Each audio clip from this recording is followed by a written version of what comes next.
are going to learn English grammar. आपण पाहतो tense. Shortcut trick ने टेन्स कसे लर्न करायचे, सेंटेन्स कसे बनवायचे, आपल्याला हे सगळ्या गोष्टी शॉर्टकट ट्रिक्स ने पाहिजे आहेत. यासाठी व्हिडिओ एंड पर्यंत पहा. चला पाहूया आज कंटिन्यू टेन्स कसा तयार करायचा, कंटिन्यू टेन्स कसा आयडेंटिफाय करायचा. फर्स्ट प्रेझेंट कंटिन्यू, प्रेझेंट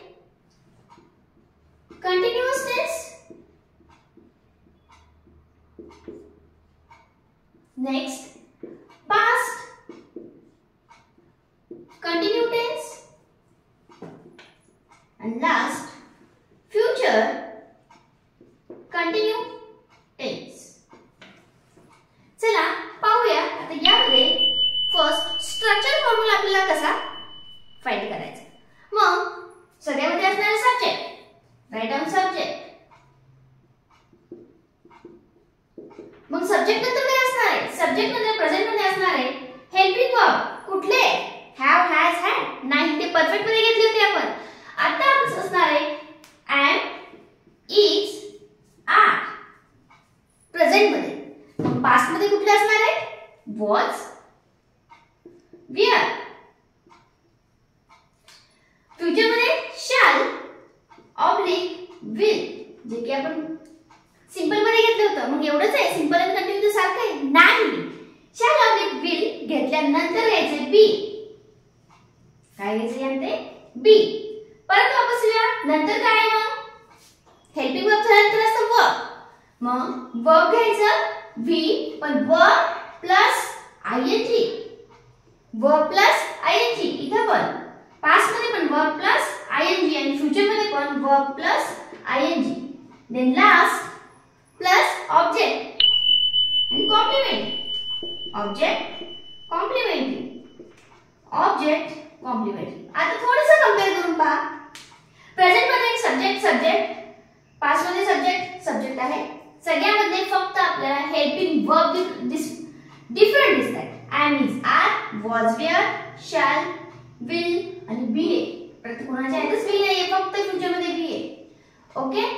मग यामध्ये बाकीचं व्ही आयएनजी किंवा याला व्ही फोर्थ फॉर्म पण म्हणतात. म्हणजे व्ही प्लस आयएनजी. कुठल्याही वर्बला व्ही वन ला आयएनजी लावायचा, तुमचा व्ही प्लस आयएनजी फॉर्म तयार होतो.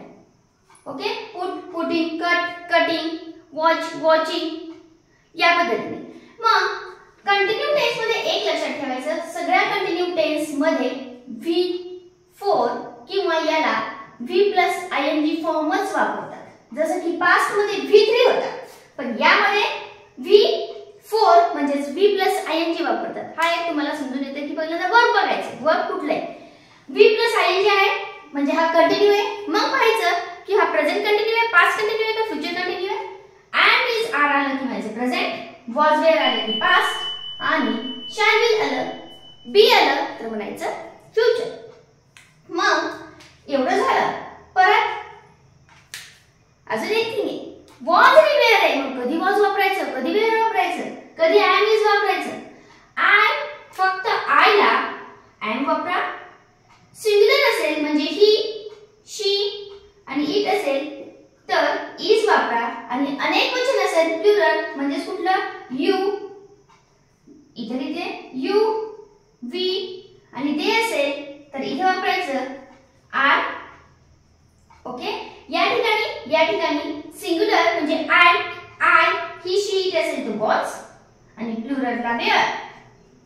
ओके. या ठिकाणी माहिती तुम्हाला आय, वी असेल तर तुम्ही काय करणार आहे, शॅल वापरायचं, नंतर बी. बाकी सगळ्या काय वापरणार तुम्ही, विल, बी. ओके. चला आता काही सेंटेन्स घेऊया आणि कसे याच्यामध्ये सेंटेन्स बनवतात आणि कसे बदलतात हे पाहूया. First sentence, I am doing this exercise tomorrow.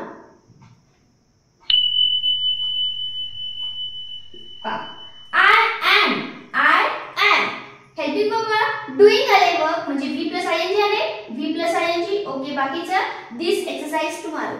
आता यालाच आपण करायचंय पास्ट मध्ये, तर काय करायचं?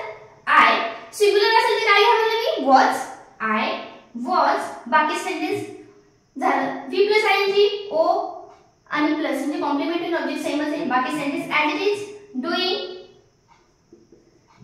दिस एक्सरसाइज टुमारो. पहा चेंजेस काय आहे? फक्त हेल्पिंग वर्ब मध्ये. वॉज आहे का, वेअर आहे, एम इज, आर आहे का, शॅल बी, विल बी आहे. त्यांना बघूया का फ्युचर. आय असेल तर काय घेणार आपण? शॅल.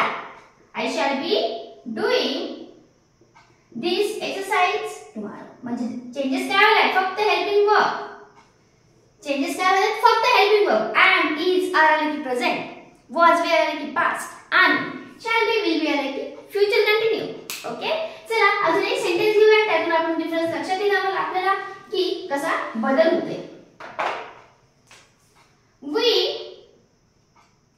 पास्ट. आता बघूया सेंटेन्स पण आपल्याला आयडेंटिफाय करायचे पास्ट मध्ये आहे का, प्रेझेंट मध्ये आहे का, फ्युचर मध्ये. We are playing cricket. चला आयडेंटिफाय करा, कमेंट मध्ये नक्की सांगा 2 मिनिटांमध्ये की कुठलं टेन्स आहे. वी वेअर म्हणजे कुठला आहे? पास्ट. पास्ट कंटिन्यू का? प्लेइंग आले, V प्लस आयएनजी आहे. वॉज वेअर आहे म्हणजे हा आहे पास्ट कंटिन्यू टेन्स. मला प्रेझेंट मध्ये करायचं काय आहे? वी अनेक वचन लावायचं काय हे जास्त आहे. आर प्लेइंग क्रिकेट हे झालं प्रेझेंट. Present continue. मग याचा फ्युचर काय होईल? We shall be playing cricket. Okay, हा झाला फ्युचर कंटिन्यू टेन्स. पहा चेंजेस काय पाहिजे? परफेक्ट मध्ये V3 फॉर्म असतो, तर कंटिन्यू मध्ये V4 म्हणजे V प्लस आयएनजी असतं.